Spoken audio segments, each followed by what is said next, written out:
Brad, how's it going, man? Good to see you. Yeah, doing well. Good to see you as well. How you doing? Good, man. It's been a while since the combine? It's been a minute. Yeah. You were talking every player there. Oh yeah, man. We were just listen when you're there, you gotta schmooze, right? Like, what else is the point of going to the combine? I'm not running fucking drills. That's a good point. Yeah. Yeah, absolutely.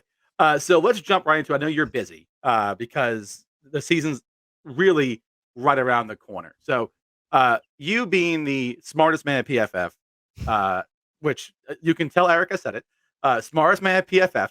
Um, you dive a lot into the contracts, and you're also one of the most well-connected people I know in the league. So I kind of want to start. Well, first we got to talk about this breaking news, right?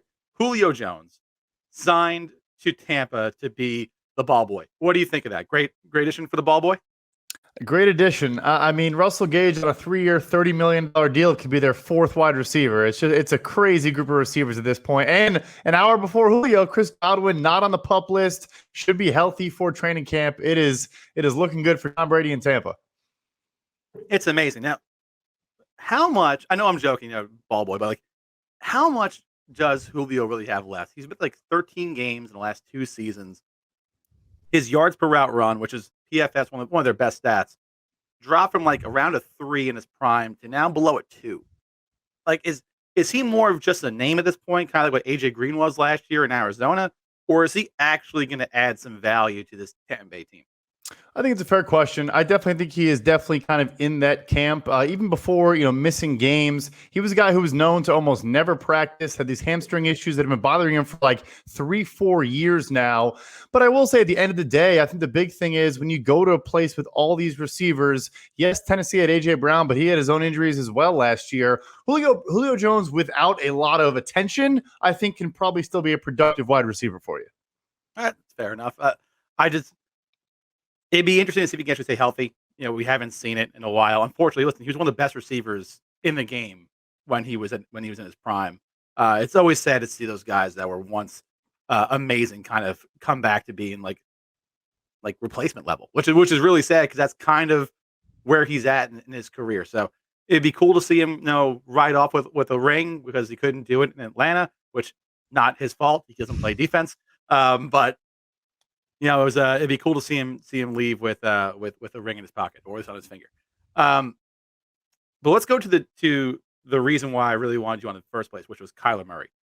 That deal gets announced. No real surprise. We kind of knew he was going to get locked up for big money. And then the independent study clause comes out, and the whole thing just gets blown wide open. Have you ever seen anything like that, where you're requiring guys to not be Jamarcus Russell in a contract? I think it is the first contract that has specific language outlining exactly what you need to do. And also when you are doing those 4 hours of study, specifically what you cannot do, AKA watching TV or playing Fortnite or whatever the issue is that he has on in the background. No, it's funny. You mentioned, I have some connections in the league. I got a text about an hour before it dropped and he said, when you see the Kyler contract details, you're going to laugh your ass off. And I had no idea what it was referring to or what it could possibly mean. But no, I've never seen anything like it. And what I've been saying is, look, I do think there is some maybe shady business from time to time when we hear about X player is not mature or X player doesn't work hard or doesn't study film, yada, yada. I think a lot of the time that is probably some propaganda and kind of teams trying to maybe negotiate via the media. When you go out and put it in the plain language of the contract, I think it shows they clearly do have some concerns, which then begs the question of why'd you give the guy $160 million guaranteed dollars if you think you have to contractually stipulate him watching film?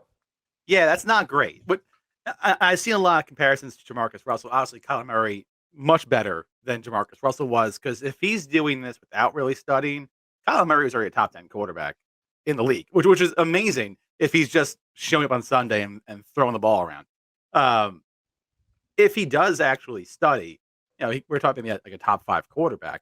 But either way, Kyler Murray is driving that franchise, right? Without Kyler Murray, the Cardinals are a bottom tier franchise, and then no one's even going to those games. Like, to me, I know we look at the sport in terms of how does this player impact wins.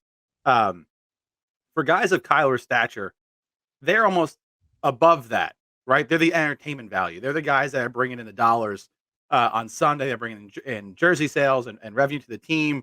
So those kind of players deserve that kind of money, even if they're really not worth that dollar amount on the field. Would you agree with that, or would you disagree? Like, I know like, a lot of people when I just hear football guys would tell me to shut the fuck up. No, I actually totally agree. And it's funny because I say this a lot too. Like, I'm not trying to tell fans they should care and be like, oh, well, I'm happy with the contract because they're going to sell more jerseys and yada, yada, yada. But yes, that goes into their consideration, their social media, the billboards, like everything that comes with the investment that is Kyler Murray. It all matters and it all does find its way into that deal. But I'm with you. I wasn't surprised by the total value of that contract. He is absolutely worth it. And like you said, that was also one takeaway is if he does now become a film guy, think about it. He played with Jalen Hurts. He played with Baker Mayfield. Those guys are probably in the league because they were such studiers and grinders and didn't have the natural abilities that Kyler Murray has. If he can even get half as much as that, he could be an elite quarterback in this league. Oh yeah, and I think really there's still so much room for him to improve, which is saying something. And just one more tidbit on that entertainment thing. When I was just starting off in football, I was talking to an executive scout for one of the teams, and I was picking his brain about like what he's looking for. He's like, listen, I want great players, but I also want entertainers. Like we're in the entertainment industry. Like no one fucking cares about the sport. Like the sport's great, but that doesn't bring people to the stadium. Like and watch it on Sundays. Like you need guys who are gonna wow people. No, keep that ass in the seat. Kyler Murray is that kind of guy. And I think to somebody else who's kind of like that, Lamar Jackson, right? There's a lot of talk about where he is in terms of QB ranking. I'm going to talk about that probably later on this podcast where I have him ranked. But where I have him ranked, or where anyone has him ranked, doesn't really matter because he's one of the top 5 most interesting players to watch in this game, and also one of the top 5 most explosive players in the game, regardless of position. So what is that looking like right now with Lamar and the Ravens? Are the Ravens really holding out, thinking like, oh, maybe don't really know yet? Or are they just kind of waiting for a moment to give him the money? Even him, I think it's the most unique contract negotiation maybe ever because he does not have an agent. There are other players that have not had agents in the past, including guys that have signed big time deals, DeAndre Hopkins, Laramie Tunsil. But a lot of those guys, if not all of them, had a known financial advisor that had already done NFL contracts. And I'm not sure that he could have one, but to my knowledge, he has advisors, but I'm not sure they are people that have worked on NFL contracts in the past. And we're talking about a 9-figure deal, right? So I think that's a crazy part of it. But yeah, I'm with you. Just the entertainment value is off the charts. We've probably seen more Lamar Jackson highlights than any other player in the NFL since he joined the league in 2018. And yeah, that doesn't always win you games, but he's also won a lot of games. Right. I think now the floor is set. I mean, Kyler Murray's deal is an absolute floor. If they thought they were going to try to not top Deshaun Watson, there's no chance. I think it's going to be about $48 million per year. My guess there is the length is a bigger issue. I think Lamar Jackson does not want to sign these longer deals we've seen. Josh Allen, 6 years, Mahomes, 10 years.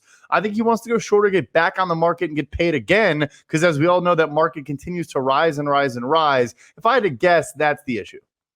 That's smart because when I was talking with Solomon Wilcots, former PFF guy as well, and we were just saying like, this Kyler deal, yeah, it's a lot right now. In 3 years, it'll be seen as like team friendly, because the cap's just going up. Unless we hit another pandemic, which that can only happen once in a lifetime. You would think, right? It's just going to continue to go up and go by a lot, especially with these new deals that are being struck by the NFL. So I'm with you there. That's interesting to see because you see Mahomes, he's like, yeah, I'm 10 years, I'm locked into Kansas City, I don't want to go anywhere else. Someone who's maybe a bit more business savvy, as like Lamar Jackson, like so I'm getting all the money I can because when this is over, and I want that money. And I appreciate that. That's smart thinking. Someone else who wants to get paid, should get paid, and is explosive, Deebo Samuel. Now it's been kind of discussed that Deebo Samuel's contract is going to come once Jimmy G's off the books. Jimmy G has now been given the okay look for trades. Have you heard anything about where this guy's going to go? Robert Turbin on SiriusXM yesterday said he would like to see him go to the Giants, which as a New York Giant fan, please no. I don't want to spend draft capital for a quarterback when the New York Giants are already terrible. Where could Jimmy go? Because it seems like all the teams are okay with their spot going into August. Might change going into September, but right now it seems that they're okay.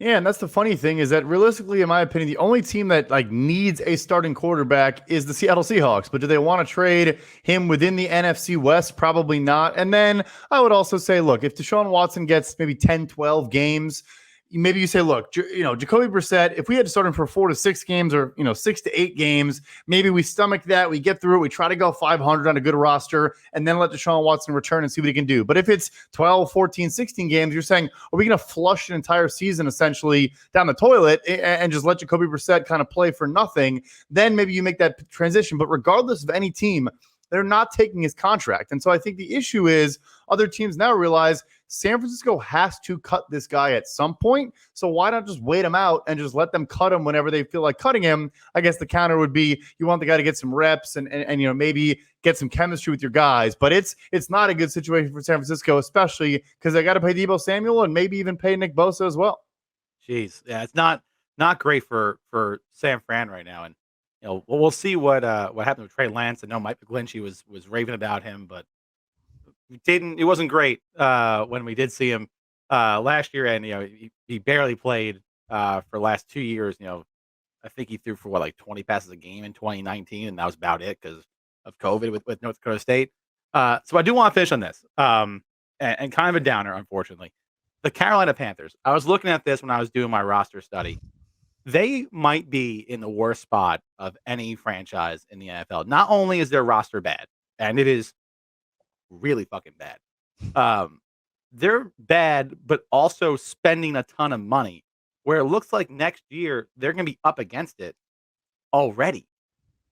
What kind of situation is a potential new GM, new coach looking at going into Carolina in 2023?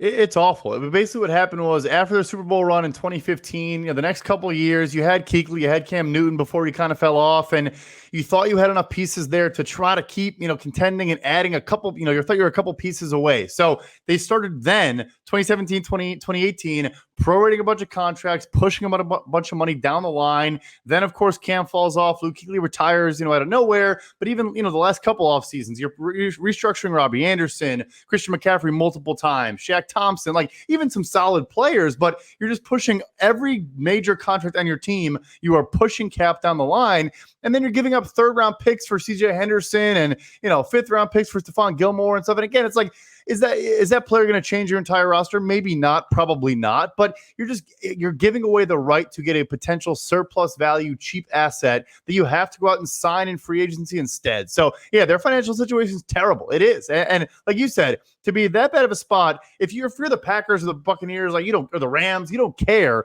But if you're that bad of a financial spot and you do not have talent, yeah, the next GM, maybe the GM stays. The new coach, who I'm guessing will be there in 2023, he's going to have a lot to work with when he first gets, or nothing to work with when he first gets there. Yeah, it kind of reminds me of the Giants, with Joe Shane walking into the mess that Dave Gettleman had, which I know a lot of people will point to the Falcons and to the Saints, they were in bad spots as well, but at least they were they actually had a shot for a window, and they kept pushing it. And listen, when you have the window, you got to go for it, right? Carolina didn't have a window. They haven't had a window in almost 7 years.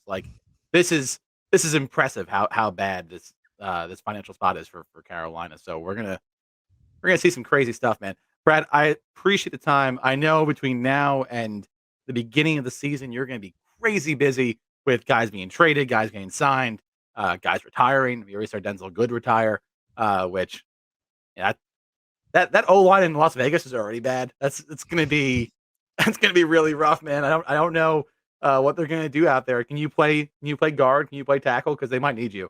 I got the I got to put on some pounds, but I got the height, I guess. Yeah, you're 6'9". You could do it. You have the length. But Brad, man, I appreciate it. Anything to watch out for from your end on PFF? Yeah, no, you mentioned it. I mean, we're going to be covering everything. So, any training camp buzz and all that good stuff coming out, fantasy, season-long gambling, everything will be covered at PFF. Thanks, dude. Appreciate it. Yeah, thank you. Hey, this is Matt Stopsky from Up and Smoke Football Podcast. Thanks so much for checking out the video. If you could, share, subscribe, the whole number. If you want to follow me on Twitter, it's at mstopsky. On Instagram, it's at mstopsky75. And on TikTok, at mstopsky. I'll be doing videos every week So if there's a player or a team you want me to go into, leave it in the comments below. See you guys next week.